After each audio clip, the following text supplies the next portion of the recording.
Hello everyone, my name is Edo and we're here today with... Sam John, thank you for having me, brother. That's okay man, welcome back. So how have you been?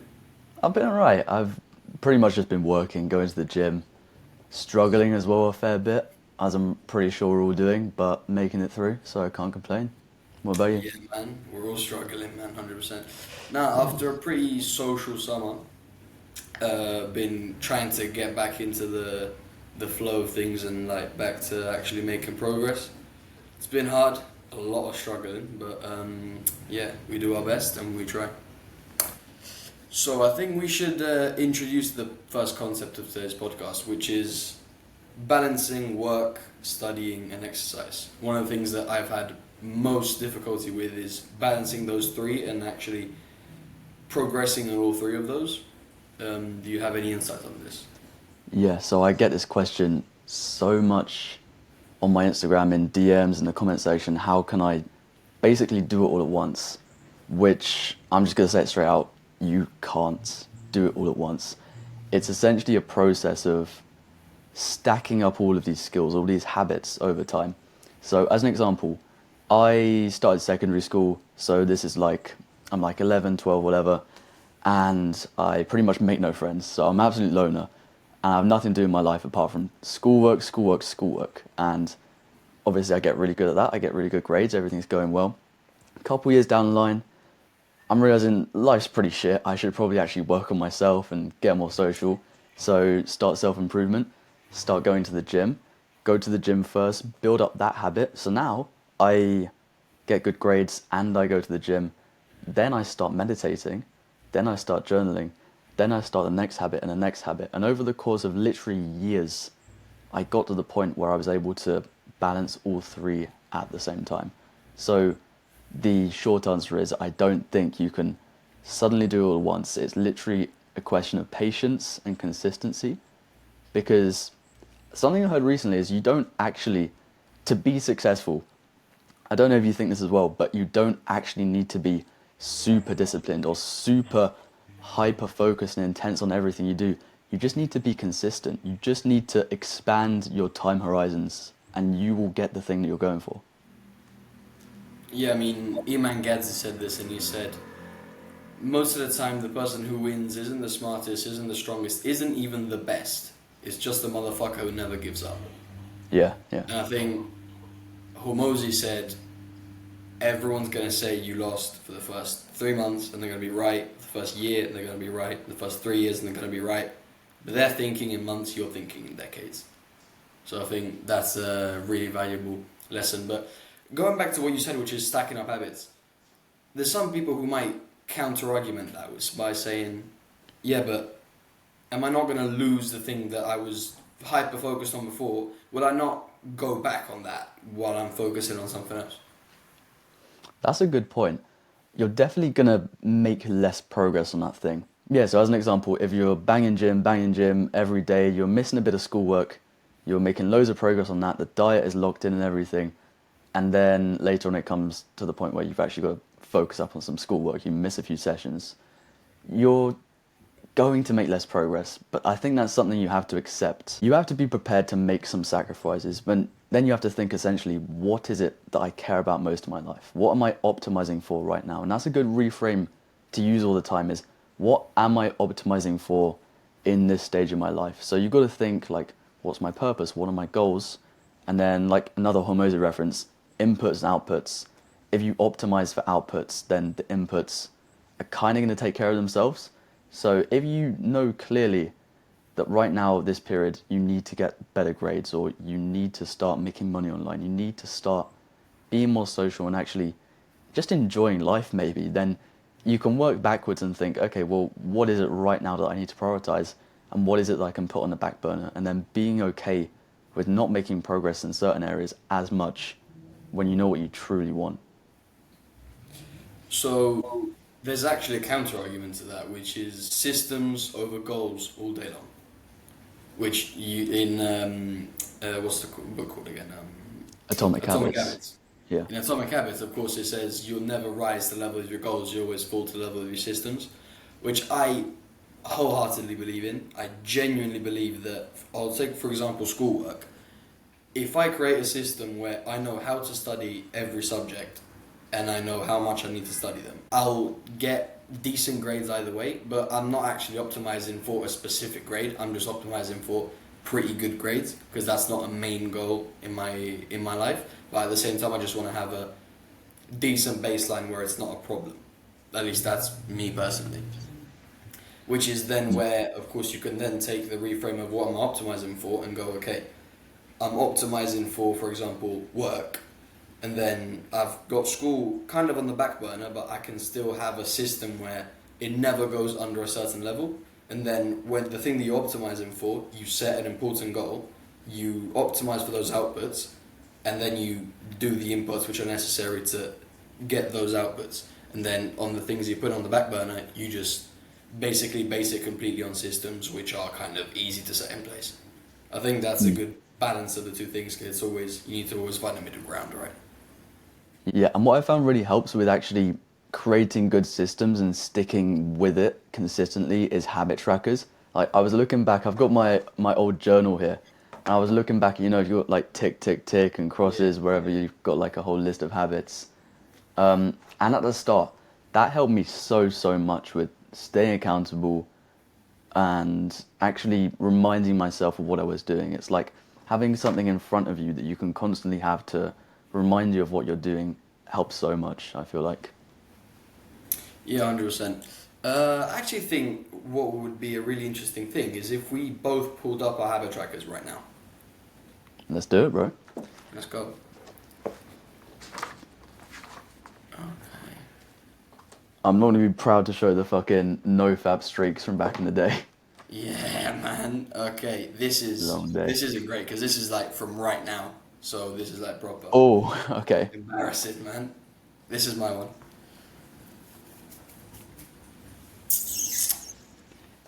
Can't lie, brother, I'm seeing some red. I'm seeing a fair bit of red. Yeah, man. Lot of red. Lot of red.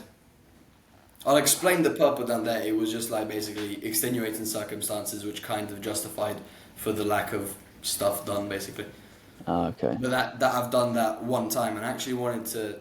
I pulled that up to show this specific thing because I found out that back in the day we used to have this massive feeling of progress for little steps.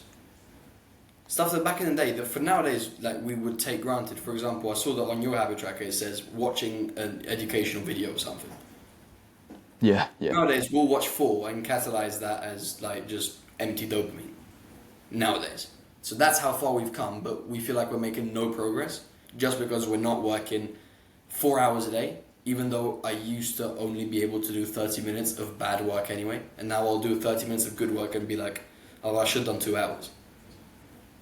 So I feel like you get to a point in your self-improvement journey where you just completely lose track of what your level is. Because everyone realizes, okay, in the gym, at the start, I need to bench the empty bar. But then you get to halfway through, and then in the gym, you'll still like just progressively overload. In self-improvement, I find that you'll just completely unbalance your self-perception. You'll set goals which are way too high for who you are right now, and then for not hitting those goals, you will feel shit, and you'll feel that you are like not even on self-improvement anymore, or just completely failing. Just because you set way too high standards for yourself. And you don't want to accept the standards which are low, and I feel that that's a problem of ego. It's completely a problem of ego, and also the other thing about the habit tracker is this concept of lazy perfectionism. This concept of lazy perfectionism, I feel like, to me applies perfectly because you'll see that most of that red is due to the fact that I set extremely high standards for getting the green. So basically, you'll see that many times, especially in the beginning, I only had one day where I catalyzed, I checked off work in the first like 15 days. But I worked probably at least half of those days. Just I didn't work that much, or I didn't get everything done, and I would just not even put it down. And it would just then be red, which would then bring me to be demotivated to go and get greens in the other areas of the habit tracker, and just basically brought me down. So you'll see that the times that didn't work is also times that I did quite bad in my health in the beginning, for example. Actually, you'll see that in the middle as well, that kind of happened. And that is for me the concept of lazy perfectionism. And I'm sure that this doesn't only apply to me, but that this applies to a lot of people where you'll set too high standards, you'll fail, and then you'll just start a downward spiral from there. It's the idea that you almost don't do the work for the sake of working, but for the sake of being satisfied for having done the work, which is really fucked up, to be honest, because for one, it really messes with your head and with your mental health. And for another, you won't even be optimizing the work that you could be doing. Do you know that quote that says, you already achieved goals that said would make you happy? I think the same could be said. You're working amounts that you thought would make you satisfied. When you look back at whatever you were doing a year ago, whatever, and you were absolutely elated doing, a 30-minute workout, you did no fap, you journaled one page and you did a couple deep breaths and you called it a day, and you had that such amazing feeling when you went to bed, like you were some kind of warrior or some kind of Oh yeah, 100%. monk or something, and it felt amazing. And the further down you go on this self-improvement journey, the less you have anything to connect to, the less that you have anything to romanticize, because it's no longer novel, it's no longer exciting, which means when you do eventually get in the red again, you don't have that golden light of self-improvement to pull you back out again, because that light has sort of almost vanished, it's faded away the longer that we've gone along on this, which makes it really hard to get out of a slump when you're far down on self-improvement. Yeah, because I feel like it's like back in the day when you used to get into a rut, your ego, it was like basically jumping off a first story apartment. Then to climb back up isn't that hard. And I feel like that was the level of satisfaction, was one story up. Nowadays, our ego is so high because of what we used to do and what we thought we were, because we were doing well for our standards back then, but then for now, we just bloated our own egos and feel like we need to do so much more. Then when we fall off, and if our systems aren't good enough, we'll fall off back to where we used to fall off, like back then, in massive ruts of dissatisfaction. To then get back up is so much of a longer climb. And I feel like the only thing that you can do there is just completely scrap your own ego, just be humble and be like, okay, and I'm just going to climb back up step by step. Have you heard the idea of... So there was this experiment done in the 1970s where they took a load of rats and they gave them one regular thing of water and one was cocaine water, like just water infused with cocaine. And the rats, obviously, they liked the cocaine water a lot more, so they would drink and drink from that, and they just drank until they overdosed and killed themselves again and again and again. They repeated the experiment because scientists have to be very methodical about the methods, and yeah, same results. Then they tried something different. They put the rats, well, they took a rat and they put the rat in Rat Park. Basically, it wasn't just on its own anymore. It was surrounded by other rats that they could play with and sleep with and do all kinds of like rat shenanigans, and it was fun. And because of that, they kept the cocaine water there. And the rats were no longer inclined to drink that water because there was something so much more fun to connect to. They were now in a state of play, in a state of creative play, and they no longer needed this crutch of cocaine water to fulfill their urge for dopamine. So just roughly linking that to what you're saying about what we're talking about, slumps and, bad points in self-improvement, is if you've never considered the angle of just connecting with other people on this and having other people to not only to relate to you on self-improvement, but also just in general connecting with people as a means of getting out of a slump is so valuable, I think. I've never actually thought about socializing as a way of getting out of a slump. I always thought to get out of a slump, you just do more work, which is the kind of like A to B like solution. But now that I think about it, probably if you found someone who's in the same slump as you, or someone who's just gotten out of one, and you have a healthy relationship where you can actually go and the person can tell you, listen, we either get out of this together or I'll help you get out of it. I feel like it probably lifts a little bit of weight off your shoulders of having to do everything on your own, and that connects me to something that I feel like many people don't talk about a lot. And that is, as men especially, we do feel like we have the pressure and the weight on our shoulders to just deal with everything on our own. Think about most of the problems you've had in your life, serious ones or not particularly serious ones. On average, probably 90% of the time, we will deal with them on our own. The worst we'll do is tell someone about them, but we'll still deal with them we'll deal with them on our own. I feel like that's wrong. I feel like it's actually okay to get help, especially from other men. I don't believe that looking for it from other women will be particularly useful just because of their innate nature of nurturing and protecting, and basically they will tell you that you're okay for who you are and stuff like this, and that's not the right way of approaching it. But what, in my opinion, is the right way of approaching it is finding that healthy masculine relationship where you can actually go and say, listen, I've got a problem, motherfucker, help me get out of this. How am I going to do this?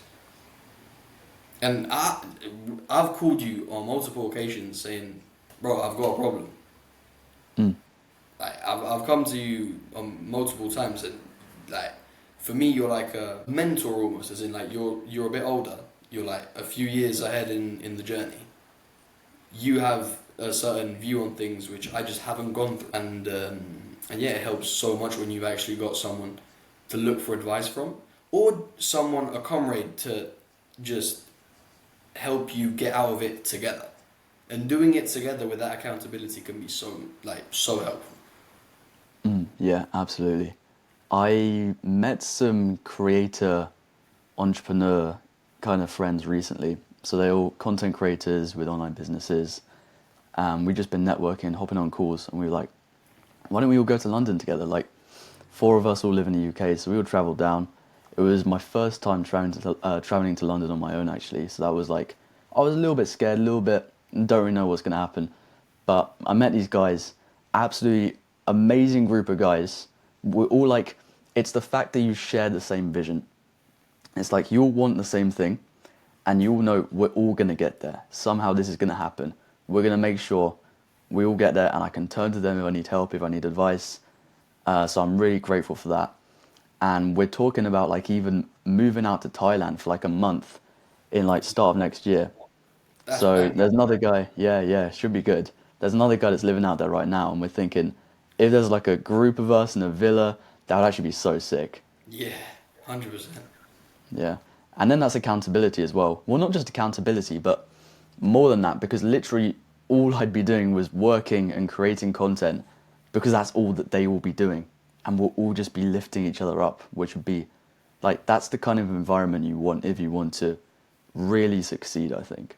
Oh yeah, 100%. Then I mean, the whole personal branding style of it is like, you can also just give another dimension to your content through the like villa kind of like island lifestyle.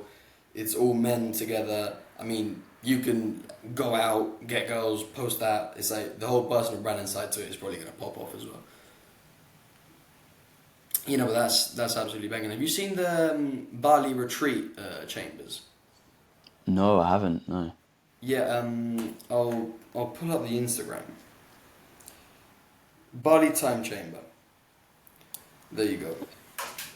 It's these beautiful places where it's just a bunch of men in a place, in a retreat, just training, working, eating clean, only meat, no vegans allowed, no women. It's just, and you have to stay at least a week, up to Yeah. even I think a month or two. And yeah, it's amazing, man. Do you reckon you'll ever do something like that? Move out to like Oh, Thailand I've or been. somewhere similar? Um, so my plan now is I've already got a sales job lined up when I'm 18. It's like with the family company and whatever. I've already got a sales job lined up, and that's going to be really good. I've got 3 years, 4 years is my estimate of just experiencing selling high-end products to high-end people, traveling around the world. That's going to be really good. Meanwhile, I'm going to be continuing the business and whatnot. Of course, doing slightly less work, and then of course I've got my editor who's gonna do more of the like businessy side to it. I'm gonna do mostly the content creation and then some specific calls or whatever. But that's just specifics. And then after that, as soon as I've got enough money set aside, I'm moving out probably to Thailand or like Indonesia, Bali, stuff like this.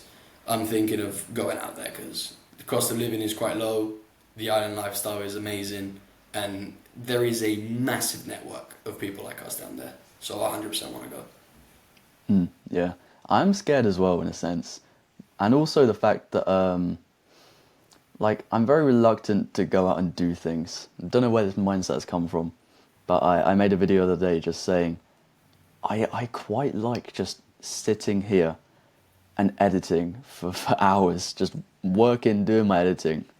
But I realized, basically just talking to people older than me, that you don't want to regret not having done anything.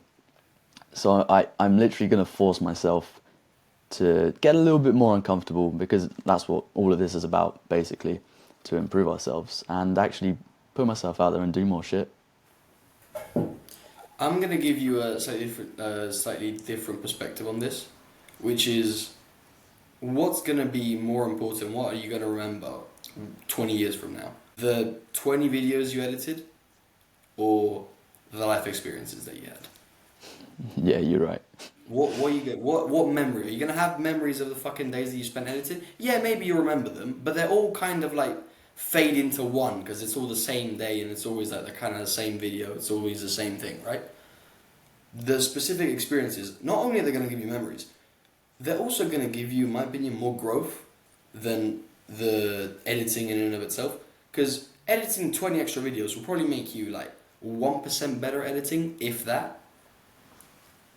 Meanwhile, certain experiences, I mean, I can guarantee you, you've grown a lot more from going out to London, hanging out with the boys, than a week of editing. Oh yeah, absolutely. Yeah. So and of course I'm not saying don't work. What I am saying is there are moments, especially when we're young, where life experiences and growth will improve us as people so much more, and it also going to transcend into the content in and of itself. I think that people can tell just by the way we talk that we've lived through both the self-improvement stuff, and then, I mean, I'm a dating coach basically, so when I talk, you can tell that I've gone and I've gotten girls, or else I literally would have zero success and people wouldn't take me seriously. You can tell that I've gone out, I've gotten girls, I've made out with girls, whatever. You can just tell by the way I speak. It's because I've gone out and I've done it. If I didn't, you could probably tell. It's like fucking imposter syndrome and all that stuff. So I feel like, yeah, experiences, man. Because at the end of the day, it's self-improvement, but we should fucking reframe it to personal growth. And I feel like there's just two complete different connotations on the two things. Self-improvement is the self-improvement habits, is the TikTok-y, like, winter arc bullshit. Personal growth is becoming a better man in all aspects. It's also reframing it as a story. I think we talked about this last time, the idea of, reframing as a story and how you have control of your own narrative in a larger sense of your whole life. And the only way that you're actually going to level up is by getting uncomfortable and doing something that is uncomfortable until it becomes no longer uncomfortable, basically. That's the gist of it. And life should naturally do that to us if we put ourselves out into the world, give everything that we can fully. But nowadays we don't. Like, I was thinking the other day, imagine a guy our age 100 years ago, okay? Maybe, okay, this is, what would that be? Like, just after World War One. Life is pretty fucking shit, okay? In terms of, like, life quality, in terms of nutrition, in terms of everything. You know, someone's life back then is pretty shit, and they're going to be going through hardships every day that essentially, you know, for boys and girls, turn them into men and women. And nowadays, would you agree that we just don't have anything that almost makes us actual men and women? Oh, I've literally gone to my parents talking about dropping out of school and going to work just so I could have that sense of I need to actually do this. To give that, you know, you have those goals and you're like, oh yeah, I want this, I want that. But until you need it, you're never actually going to perform your best. Until you can tangibly feel that thing of, if I don't do this, I'm fucked. You're never going to do anything. And I've had that one time in my life, and that was that I was going to fail the year if I didn't study. And I did something that barely anyone's ever done, and that was like, I had 5 subjects which were like failing extremely badly, and I passed every single one of them, and I passed the year. And it's like Good Italian shit. school system makes it even more complicated, and I didn't even do that much. I just put my head down, I sacrificed everything else, I put my all into it, and I did it. Because I had that tangible feeling of having to do it. And the best thing about that experience was, you've recently read The Way of the Superior Man. I don't know if it was the first time or if you reread it. But Yeah, one of the multiple concepts in times, it yeah. is push just beyond your edge. Get into that discomfort zone. Just get into it. Because if you go too far, it's going to be way too stressful and you're just going to basically fail. If you stay in your comfort zone, you're never going to improve. You need to go into that slight discomfort zone. Not slight discomfort, but go into that slight discomfort zone where you are uncomfortable, but it brings you excitement. It brings you that sense of having to do something a little bit more. You've never done this, but you know that you can kind of do it, but you've never done it. Mm. I The feel like book that's even goes, oh, sorry. no, no, that's The fine. book even goes so far to say, learn to live just beyond your edge in every given moment. Your growth is optimized if you are leaning just beyond it for your discipline, for your love, for literally every aspect of your life. To learn to live there.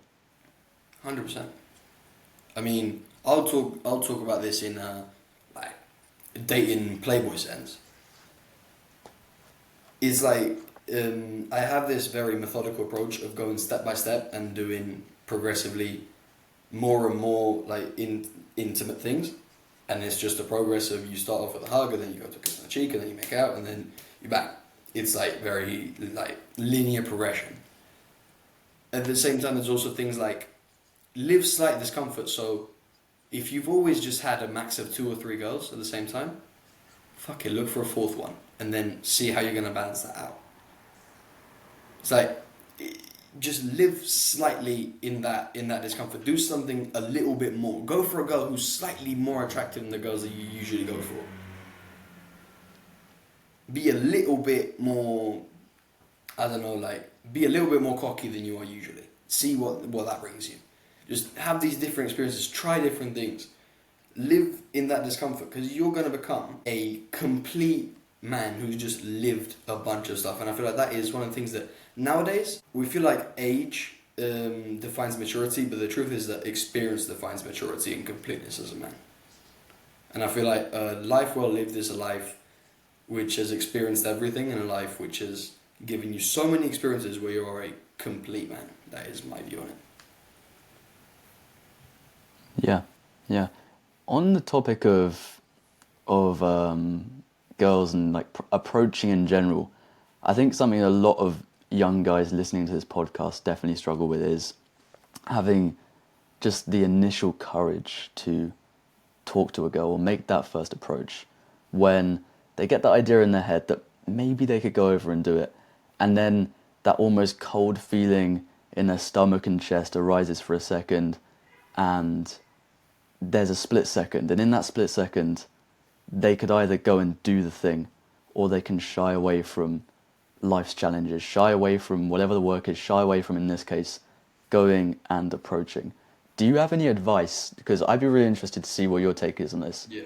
For just having that courage. So I've actually, this is like so recent. Yesterday I went out with a friend of mine, and this friend of mine, he's a really good guy, but he's shit with women. He's never made out with a girl. And he is my first client. He's on a trial basis, and of course I had to convince him. He isn't that big in. He actually isn't on self improvement and stuff. But I just told him, listen, you ain't that good with girls. I can teach you how. Just do the stuff I'm telling you to do. So he's on a trial basis right now. We went out, and of course I was gonna help him with cold approaching, because that is, in my opinion, the biggest difference maker in dating. Is just the numbers game. It's just the more you get, the more you'll find one which will basically just accept your shortcomings. Of course, you can like improve your percentages by becoming better, but if you just have enough women to like that you just try with, you'll find a way. So I feel like cold approaching is like a cheat code in dating. So we were out, and it was quite hard to find girls to cold approach. But the ones that like, if we ever saw a girl that we thought this could be it. So if it was like either groups of 2 or 3s and they were on their own, not on their own without any other dudes around, we just go. And the interesting thing is, I would go up to them and start speaking to them, because I'm more confident. I've done this about like 100 times. I'm kind of good at it now, right? He's never done this before. But you go there, and then of course he's part of the conversation as well. So he then found out after like the first conversation that we had that evening, that he actually could hold his own in a conversation. We were talking to girls who were like 22 and they thought we were 18. And we told them, nah, but we can act as if we are. It's like, we were just like joking and flirting with them a little bit. Girls that are so much older than us. He's, what is he, like 15? And dude was holding his own as a convo with the girls who were like 22. And when I tell you that he got a ridiculous confidence boost out of that, it was insane. After that, we like moved away. He saw other 2 girls. And he was like, "Fuck it, let's go approach them." And I was like, "Yes, 100%, let's go."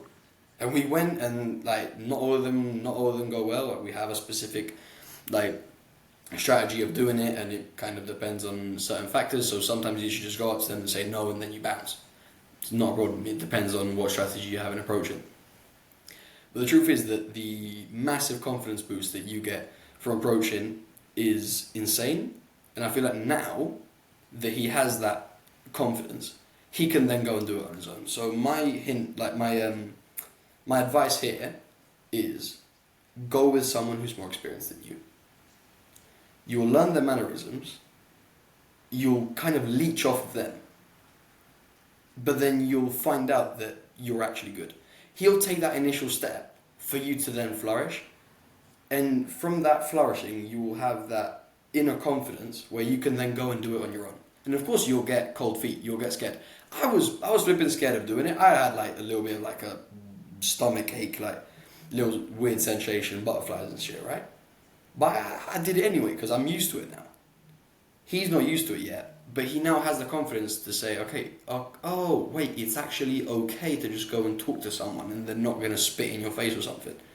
Because of course, we always like dramatize everything into like, okay, she's gonna judge me, and then everyone's gonna laugh at me, and then people are gonna hate me, and then I'm gonna be on my own, and then I'm never gonna reproduce, and then I'm gonna die on my own because I'm not gonna have any resources to live. We just like dramatize everything to death. Once you realize that this isn't gonna happen, you kind of just become calm. So yeah, cold approaching is amazing. Do it with someone that is more experienced than you and that you can leech off of, and then just go and do it on your own.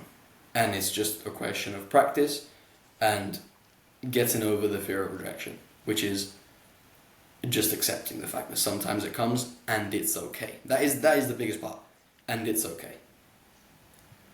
By the way, if anyone's interested in any of this advice, link in the description, my course, my channel, everything. Just go down there. 100%, man. Down. Let's go. Yeah. Also, in terms of, it's really important what you said, just minimizing the time between, the time that you can have to think in your head and overthink. Literally, if you're there, just count to 3. This is in my course, the fucking premium stuff here. 1, 2, 3, and go. Just shut your brain off. Once you get there, you'll say something.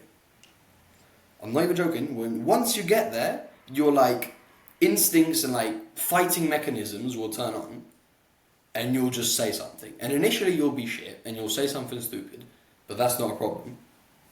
After like, I don't know, 5, 10 approaches, you'll actually say something smart, and then you might get an Instagram, and then you realize, okay, actually that worked. Then you analyze it. Okay, why did that work?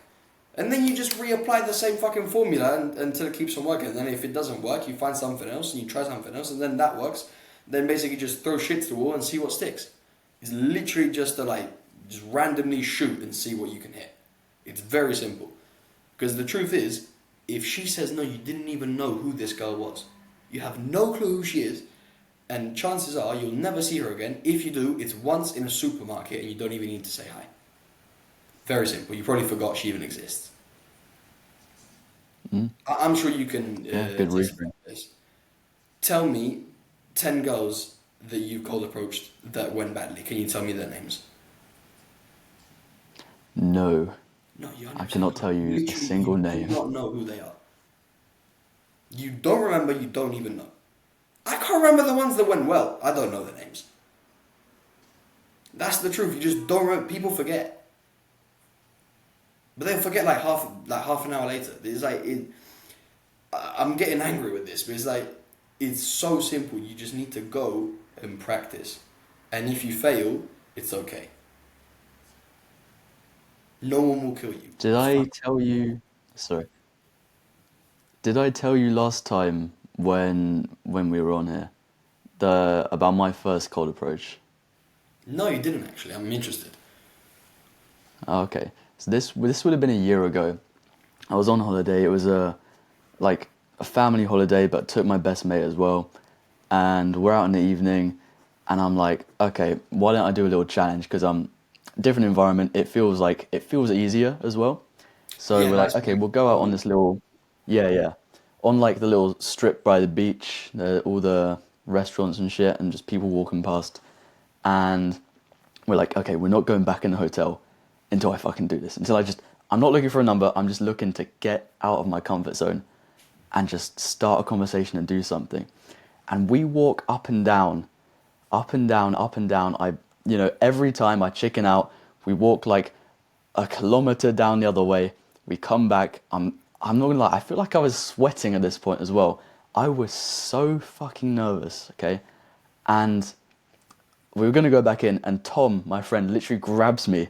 He grabs me and throws me back into the street, and he says, "You're gonna fucking do this." You know what? And GG for Tom in the fucking comments.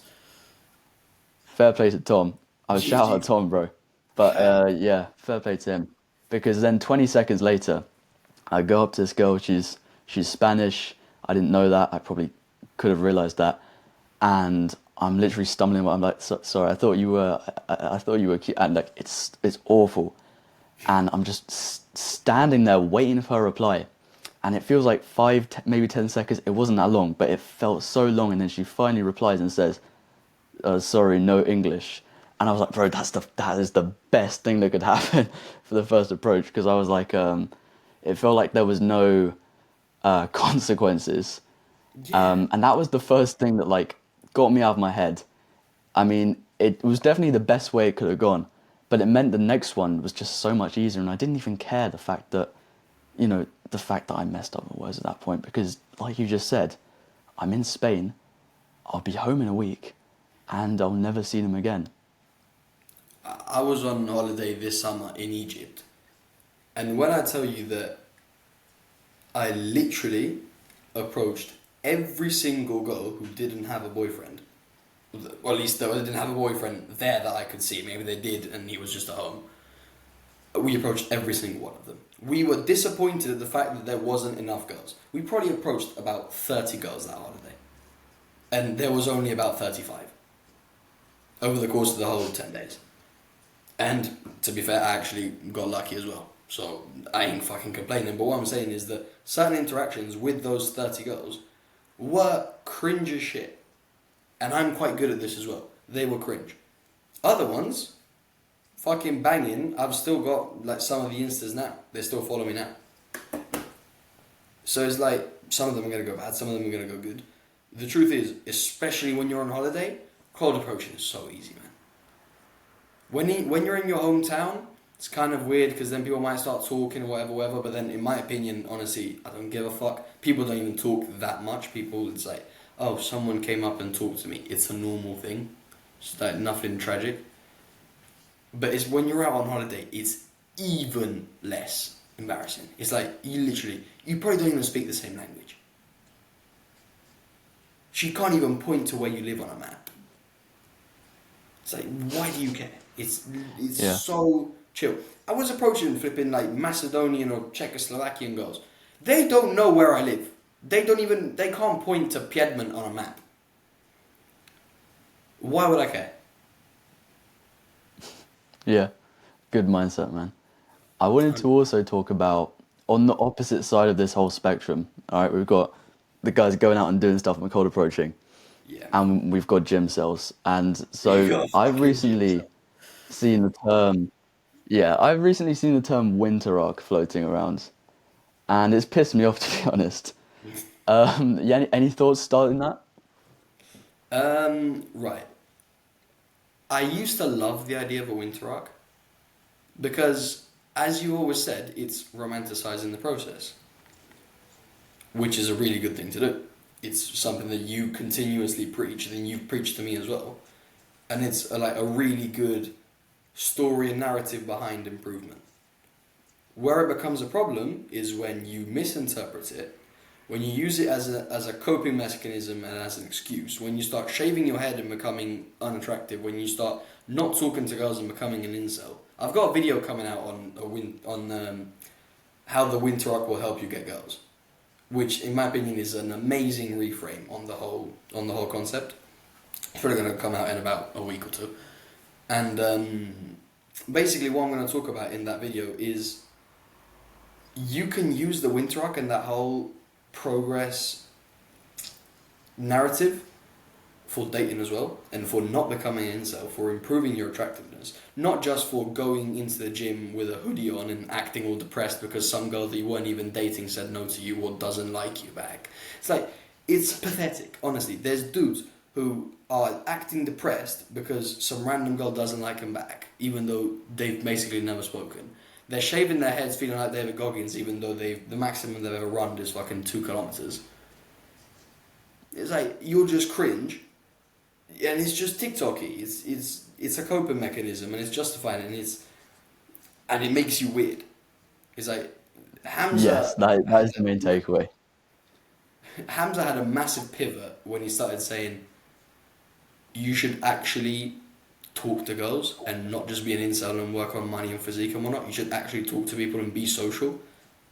And the winter arc is just a completely counter to all of that, and just makes people social incels and fucking gym cells, as you said.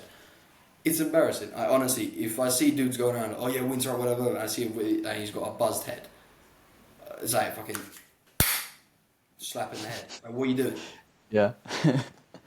It's Hamza said the reason that he would preach, work, self-improvement, self-improvement, he already did all of the other shit. Like, he Yeah. went to uni, he got with girls, he did all the degenerate shit, he had like a good time, He had and to then he hold went back out. from Yeah, getting women. yeah, He had to hold back from getting women. And I'm talking to the audience right now. At least half of you are fucking virgins. At least half of you are virgins. So don't come out with the fucking Sigma grind set mentality shit. Just don't. You need to improve in that as well. We were talking about personal growth. It's not self-improvement, it's personal growth. And you will have so much more personal growth by approaching girls and going on dates and going on double dates and going on two-man missions and all this stuff, which is like normal stuff for normal people who aren't on self-improvement that they just do because it's like part of the teenager experience. And you just don't do. Why? Oh, because you're cool, because you meditate. And I'm the first one who says you should meditate because it will make you more present and it will help you with women as well. I'm literally going to make a whole mental health course revolving around how mental health and meditation and journaling will improve your dating life. This doesn't mean that only doing that justifies you not going out and approaching and being an incel. It doesn't. people were just following someone else's story or 100%. some concept, some winter arc, which at this point is a meme. You look at the comment sections on any video, And words I don't even understand. They're just fucking buzzword brain rots. Like, Oh, what kind of honestly, shit is it? skibbity I don't know, toilet. but yeah, literally all of that, and it'd be like Skibbity Toilet plus Winter Up plus whatever. I'm like, bro, okay, it's at the point now where I think people might be starting to realize how cringe this is, and now they're breaking the fourth wall on it. But It's yeah, like the when I've wins. got kids, saying I Phantom Taxi your winter arc, just stop it. Yeah, long day, long Just day. stop it, man. What are you doing? It's embarrassing. You're embarrassing yourself. And this ties perfectly onto the massive loneliness epidemic that we have as men. This is a generation that has the least amount of relationships ever since we started recording this, which is like start of the 1900s. There's a massive loneliness epidemic, and this is due to the fact that back in the day, we used to just approach women. And it used to be less hectic, and the dating scene used to be a lot more respectful and stuff. Fine. But still, just fucking go out and approach. That's the easiest way to cure loneliness. I have a friend of mine who's actually done a podcast with us as well, Richard, and he said that, and he is like massive. He's massively into like technology, and he's like a YouTuber and whatever. He's an editor. He's quite like us. But he said that the thing that changed his life the most was cold approaching, both girls and dudes. Yeah, he isn't gay, but like to make more friends, you can approach dudes as well. It's like if you see a dude who's well dressed, you can just go that and be like, "Hey, bro, love the fit." If you see a dude who's got a nice watch, just go up to him and say, "Hey, yo, bro, love the watch. What model is it?" Yeah, It's like it will make you so much more not socially inept, and it will also just make you more friends and get rid of loneliness. I am trying to cultivate a mindset of one, just being extremely positive, but also being as social and open as I can. So, like, this is kind of like an autistic habit, but if I go out to Spoons or somewhere, like, Spoons is like the chain of pubs in the UK, I don't know if you know, but, No, okay, yeah. that's fine. Have you ever lived in the UK? Or have you just lived in Italy? I was born in the UK, but I only lived there Okay, for okay. 3 years. Yeah. Anyway, if I go out with my friends and I'm like meeting them somewhere, I try and get like multiple wins before I even meet them. So the other evening, I'm walking and there's this old woman. She's wearing an orange scarf, and I just literally go, "I really like your scarf," and like the smile on her face, she was just like so so grateful for someone to say that. Like that fucking made her day, and that made my day because I saw It how made your happy day. she was. Yeah, Justin exactly. Justin Waller has a beautiful mindset on this, which is it's not really beautiful. It's just really practical. He said that he is selfishly kind.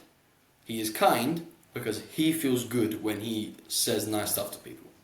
He doesn't give a fuck about them. He just wants to feel good, and he feels good with himself if he gives someone else a compliment.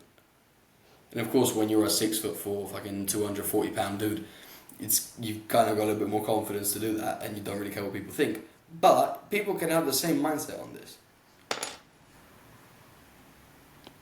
Absolutely. I think one of the main takeaways, if anyone's still here watching, hopefully we still got a good few of you guys. Yeah, Be more at least social. two, at least two. Yeah.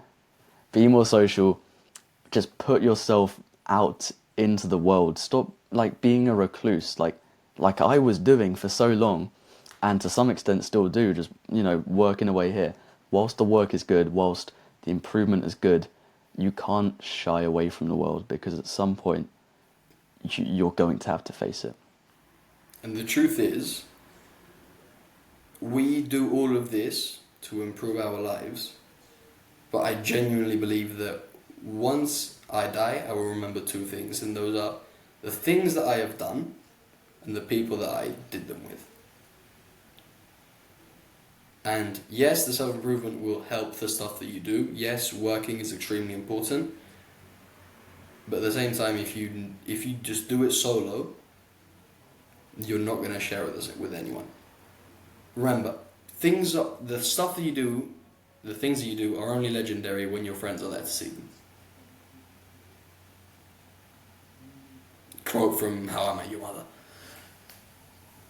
And Nice. yeah, it's beautiful, man. If you haven't got any friends or anyone to share it with, and this can be even just like a girlfriend or a wife to share your success in the future, but right now it's mainly friends. If you haven't got friends and stuff to share this stuff with, are you just gonna fucking jump up and down in your room on your own when you get a sale? Motherfucker, I'm picking up the phone and I'm calling my best friend. Also, we've got a shared business, so that's slightly different. But I'll still like call my friends and tell them, yo, I close a sale or something. I'm gassed and I want to tell people. I don't just want to like jump up and down in the room. And I'm sure this is the same for you. Yeah, it's all about other people. 100%. Man. Hey, this was a great podcast, man. Yeah, I feel like we had some really good insights, if I don't say so Yeah, myself. tell I us think tell there's us a if you lot did like the lot to tell take us if away. you like the podcast. Yeah, spam comments, spam everything. If But you're yeah, If you want to go check out Sam's channel, Sam's Instagram, everything is down in the description. Check out my data masterclass. We've got some massive improvements and stuff coming in the next few weeks. Then check out the channels and stuff as well. I'll put my editor's Instagram in the description as well if you like his editing. And yeah, this was really good. It's been us. Goodbye. in a bit.